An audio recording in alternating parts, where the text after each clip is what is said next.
ഇന്ന് കൊച്ചു കൂട്ടുകാർക്കായി ഒരു കഥ. കാക്കത്തമ്പുരാട്ടി. വെച്ചുകെട്ടലുകളല്ല, തനതു സൗന്ദര്യമാണ് പ്രധാനമെന്ന് കുഞ്ഞോമനകളെ ബോധ്യപ്പെടുത്തുന്ന കൊച്ചുകഥ. രചന ഡോക്ടർ കെ ശ്രീകുമാർ.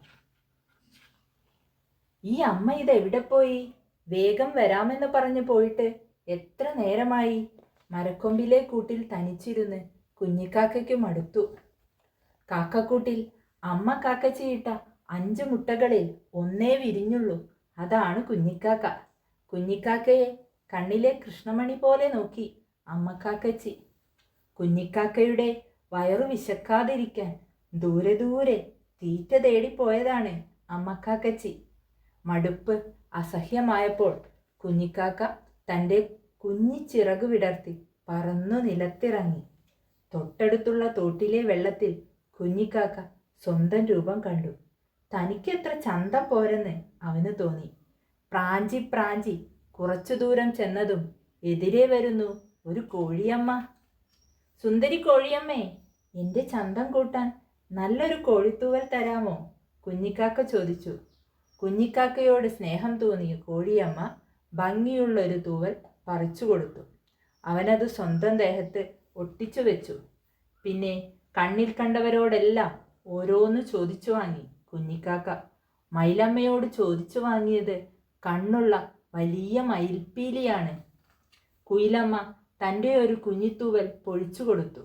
രാരിത്തത്തമ്മ ഭംഗിയുള്ള പച്ചത്തൂവലാണ് സമ്മാനിച്ചത്. അരയന്നം തൻ്റെ തൂവെള്ളത്തൂവൽ കൊടുക്കാൻ ഒട്ടും ആമാന്തിച്ചില്ല. കുരുവിയമ്മയോട് ചോദിക്കേണ്ട താമസം കുഞ്ഞിക്കാക്കയ്ക്ക് നല്ലൊരു ചാരത്തൂവൽ കിട്ടി. പൊന്മാനും മൂങ്ങയും ഓരോ തൂവൽ കൊടുത്ത് കുഞ്ഞിക്കാക്കയെ സന്തോഷിപ്പിച്ചു. മുള്ളൻ പന്നി ദേഹമാകെ കുലുക്കി കൂർത്തുമൂർത്ത ഒരു മുള്ള എറിഞ്ഞു കൊടുത്തു. പെൺകുഞ്ഞിനെ ഒക്കത്തെടുത്ത് ഒരമ്മയാണ് പിന്നെ വന്നത്. കുഞ്ഞിൻ്റെ കുഞ്ഞിക്കൈയിലെ പച്ച കുപ്പിവള ഊരി അമ്മ അവന് നൽകി. പല വലിപ്പവും നിറങ്ങളുമുള്ള തൂവലുകൾ അണിഞ്ഞ് കഴുത്തിൽ പച്ച കുപ്പിവളയിട്ട് വിഷമിച്ചു നടന്ന കുഞ്ഞിക്കാക്കയുടെ അടുത്തേക്ക് അമ്മക്കാക്കച്ചി പറന്നെത്തി. ഇതെന്ത് കോലമാണ് പൊന്നേ എന്ന് അമ്മക്കാക്കച്ചി ചിരിച്ചുകൊണ്ട് ചോദിച്ചു. പിന്നെ ആ തൂവലുകളും കുപ്പിവളയുമെല്ലാം കൊത്തിപ്പറിച്ചു. അഴകുള്ള കുഞ്ഞിക്കാക്കയെ തന്നോട് ചേർത്തു നിർത്തി കുഞ്ഞിക്കൊക്കിലേക്ക് തീറ്റ പകർന്ന് അമ്മക്കാക്കച്ചി പറഞ്ഞു, എന്തു ഭംഗിയാണ് എൻ്റെ കാക്കത്തമ്പുരാട്ടിക്ക്. അതു കേട്ടപ്പോൾ ലോകത്തെ ഏറ്റവും സുന്ദരൻ താനാണെന്ന് കുഞ്ഞിക്കാക്കയ്ക്ക് തോന്നി. അവൻ അമ്മക്കാക്കച്ചിയോട് കൂടുതൽ ചേർന്നു നിന്ന് കാ കാ എന്ന് കരഞ്ഞു.